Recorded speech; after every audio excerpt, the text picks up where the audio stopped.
OK, aujourd'hui on plonge dans une mise à jour majeure qui touche pas mal tout le monde au Québec, la nouvelle loi sur la santé et la sécurité au travail. La première question qu'on doit se poser, c'est pourquoi? Pourquoi une réforme aussi massive? Qu'est-ce qui a bien pu pousser le gouvernement à vouloir tout revoir de fond en comble? Bon, la première partie de la réponse, elle est dans ce chiffre-là. 6 milliards de dollars, c'est énorme. C'est le coût annuel des accidents de travail au Québec. Rien que ça amène certaines pressions, on s'entend. Mais il n'y a pas juste l'argent. Ce qui est peut-être encore plus préoccupant, c'est qu'après des décennies où les chiffres baissaient, eh bien depuis 2017, la tendance s'est inversée. Les accidents sont repartis à la hausse, il fallait donc faire quelque chose. Alors, pour y voir plus clair, voici comment on va aborder le sujet. D'abord, on va regarder pourquoi cette nouvelle loi était nécessaire. Ensuite, on survole les grandes lignes de la LMRST. Troisièmement, on va voir comment tout ça se déploie, parce que ça ne s'est pas fait du jour au lendemain.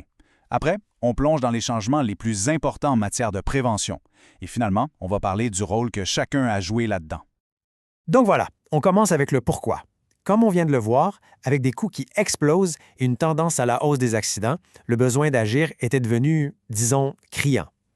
La réforme n'était plus vraiment une option, c'était devenu inévitable. Et la solution qui a été mise de l'avant, c'est la fameuse LMRSST.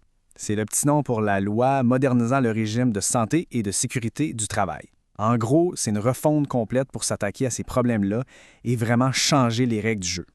Cette loi-là, elle repose sur 4 grands piliers. On parle de prévention, de meilleur accès au régime, de soutien aux travailleurs blessés et de l'amélioration du fonctionnement général. C'est bien beau tout ça, mais aujourd'hui, on va vraiment zoomer sur le premier point, la prévention, parce que c'est là que les changements sont les plus concrets pour le quotidien dans les entreprises.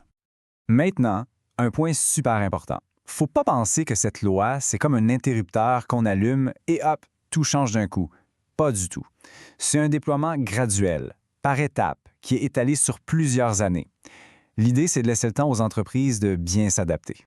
Et justement, cette ligne du temps le montre très bien. Ça a commencé en octobre 2021 avec l'adoption de la loi, puis il y a eu des étapes importantes en 2022, 2023, 2024, et la grosse date limite à retenir, c'est octobre 2025. C'est à ce moment-là que tous les nouveaux mécanismes de prévention devront être en place. Ça donne une bonne idée du chemin qu'on a parcouru et de ce qui reste à faire. OK, maintenant qu'on a vu le pourquoi et le comment ça se déploie, allons-y dans le vif du sujet. Quels sont les changements concrets en prévention? C'est vraiment là qu'on voit le passage d'une approche réactive à une approche proactive. Le premier gros changement, c'est le programme de prévention. Avant la loi, c'était obligatoire seulement pour certains secteurs considérés à haut risque. C'est un peu l'exception. Maintenant, c'est la règle pour tous les établissements qui ont 20 travailleurs ou plus. C'est un changement de paradigme complet. Là, on pourrait se dire, OK, mais qu'est-ce qui arrive pour les plus petites entreprises? Celles avec moins de 20 employés. Eh bien, elles ne sont pas oubliées. Elles doivent maintenant avoir ce qu'on appelle un plan d'action. C'est peut-être un peu moins lourd qu'un programme complet, mais l'idée reste la même. Identifier les risques et prévoir des mesures pour les contrôler.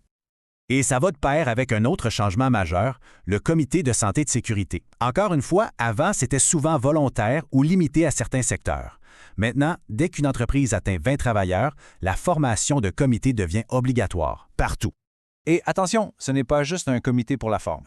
Leur rôle est vraiment élargi, renforcé. Ils doivent collaborer au programme de prévention, aider à choisir les équipements de protection et, point super important, participer à l'identification de tous les risques, incluant les risques psychosociaux. Ça, c'est nouveau et c'est majeur.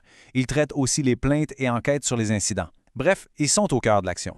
En parallèle, on a le rôle du représentant en santé et en sécurité. Avant, on l'appelait le représentant à la prévention. Maintenant, son rôle est formalisé.